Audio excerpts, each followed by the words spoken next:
is the North End. This is the North End.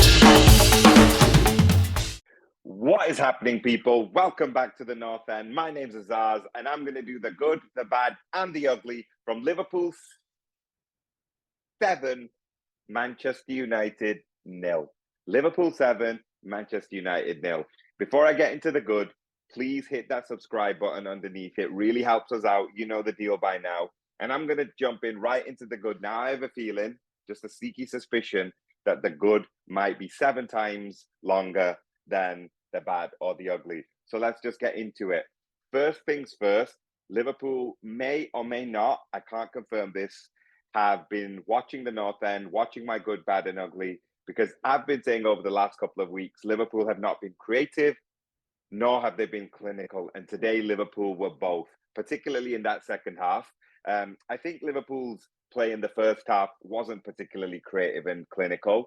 Then something did click in the second half.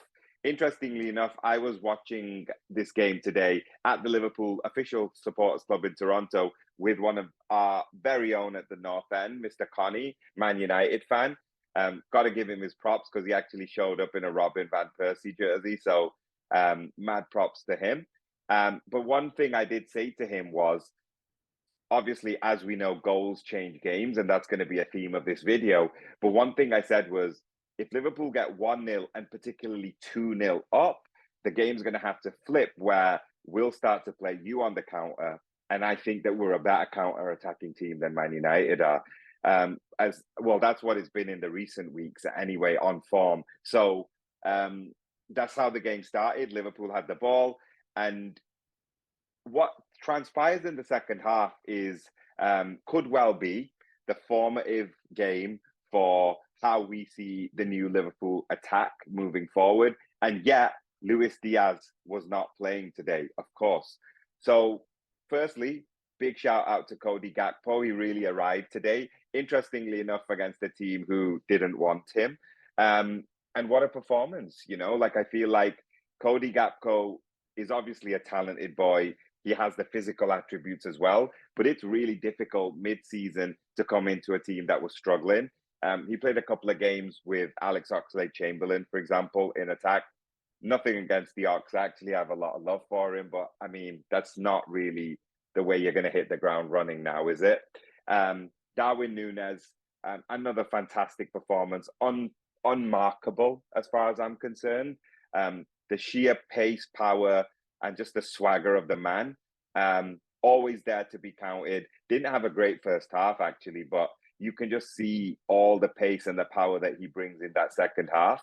And he also just has the knack of knowing where to be, even if he misses chances. And the crazy thing about him is his resilience, because some great Man United forwards have actually had this quality as well. He never shirks away, you know, like he'll miss a couple of chances and he's still there to be counted. And then, of course, the Egyptian king, the king, actually, we can just take out the Egyptian part, Mo Salah. Great performances all around, but they were built on two other performances, one being Fabinho. Now, Fabinho, again, has come under a lot of scrutiny, a lot of criticism, including from me this season. But that was once again a great vintage Fabinho performance. I don't want to say he's back. I don't know if he is. The man is only 29, so we shouldn't also write him off.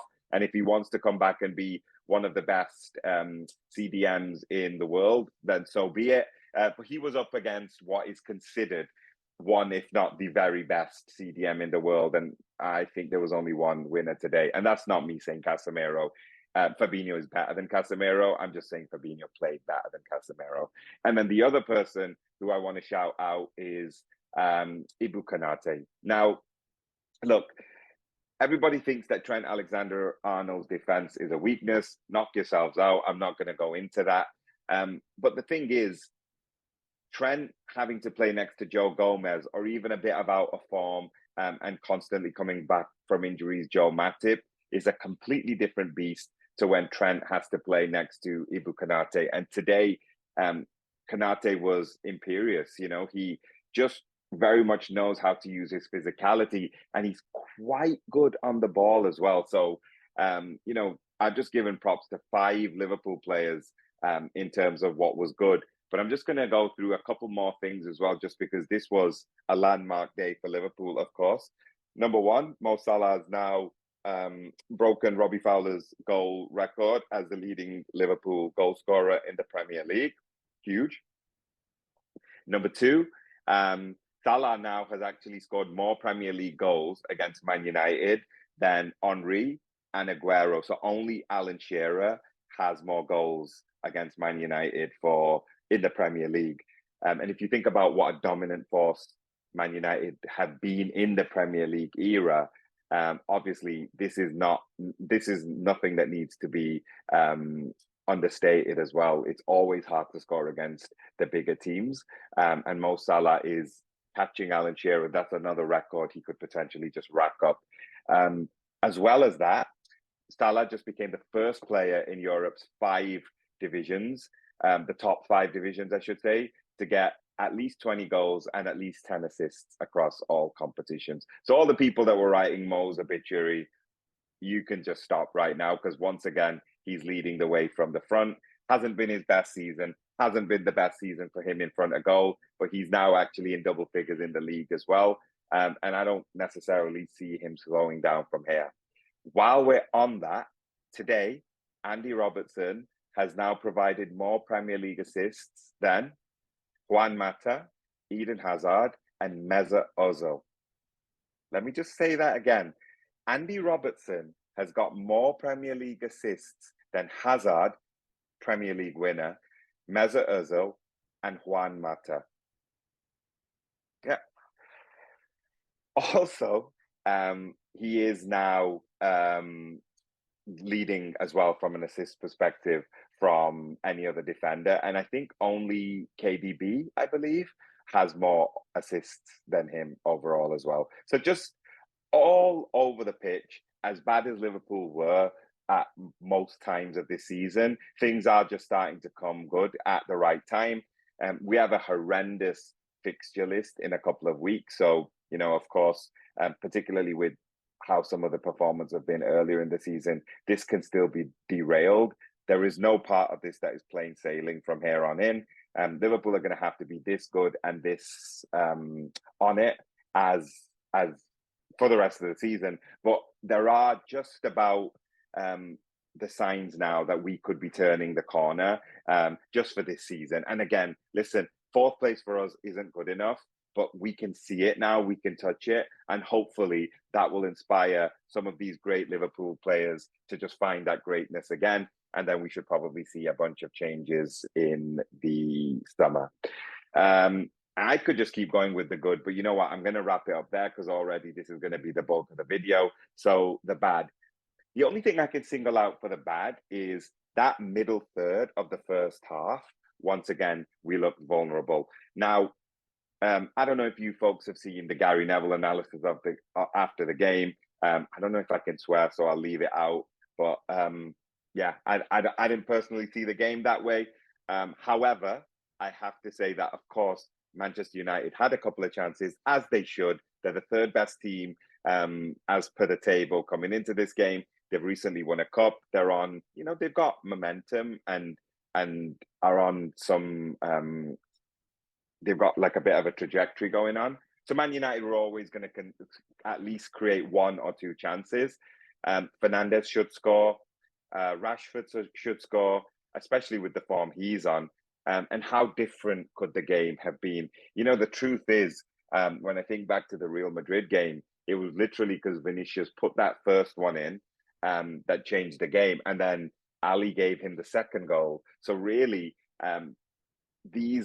these moments in even the big games where Liverpool end up giving out good chances to quality players, if we can actually try to cut that out a little bit, that would probably lend for us having a bit more success as well, because our record in the big games this season hasn't been quite what it has been in the last couple of years. But folks, when I started and I turned this to the good, the bad, the ugly, I was originally stretching for some good. I'm actually stretching for some bad. Man United are always going to have pressure. They're always going to have chances. I was pretty pleased with the rest of the first half as well. Like, I don't think that we were particularly good, but at the same time, I didn't necessarily see that much from Man United as well. So 2 good chances, they should take them. I could definitely put that under the bad. But again, I also know that Man United, the Arsenals, the Man City, they're always going to create chances as well. You actually have to score them. And we ourselves are so bad at being clinical that at some point you have to also expect the other team are going to miss chances as well. Finally, I'm going to keep this really short. The ugly. I'm going to lead with something about Lisandro Martinez, and it's not having his ankles broken. And point isn't about Lisandro Martinez. I do rate him. I have a lot of love for Argentinian football, especially the warrior type defenders. I said to Connie today, he reminds me a lot of Roberto Ayala. So that's not who I'm going for. But the ugly thing I do want to point out again is the elbow on Mohamed Salah that wasn't given, even as a foul. So let alone a yellow card or worse. Apparently that wasn't even a foul. And I just want to know why no one's talking about it. I don't want to get political. This isn't a political platform, but just as a heads up, I'm finding it very hard not to talk about what this is. This isn't a Liverpool thing. This isn't a Liverpool bias, but it is very difficult to watch some of that. And it's interesting how, there are football platforms and just general platforms that don't want to talk about some of the things that Mohamed Salah has to go through. And this is his workplace. So not cool at all. Definitely an ugly side of the English game. And it is what it is. Anyway, not going to let that hamper me today. There's going to be another match reaction next Saturday when Liverpool play Bournemouth. Besides that, I've already watched all the after shows from England, one from America. I'm just going to keep basking in this for at least a couple of days. Then we got to just simply shake it off and look to claw some of those points back. Because you know what? Watching us today, it does hurt that we're not in the title race. It does hurt that we have almost 2 feet out of the Champions League. There is definitely enough in that team to be a lot more competitive than they have been this season. And I would really like to see that moving forward. And that's all, folks. As I said at the start, please subscribe. Look forward to seeing you again. Peace. This is the North End. This is the North End.